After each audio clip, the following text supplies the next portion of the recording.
چلا جائے، پوچھتا ہے کہ قیامت کا دن کب ہوگا۔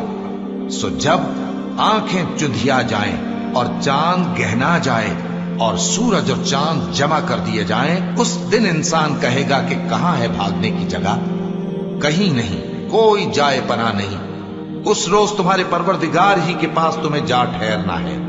اس دن انسان کو جو عمل اس نے آگے بھیجے اور جو پیچھے چھوڑے ہوں گے سب بتا دیے جائیں گے، بلکہ انسان آپ اپنا گواہ ہے، اگرچہ عذر و معذرت کرتا رہے۔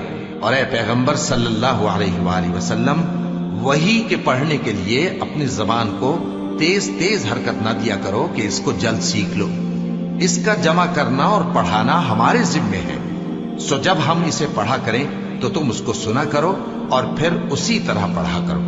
پھر اس کے معانی کا بیان بھی ہمارے ذمے ہے، مگر لوگو تم دنیا کو دوست رکھتے ہو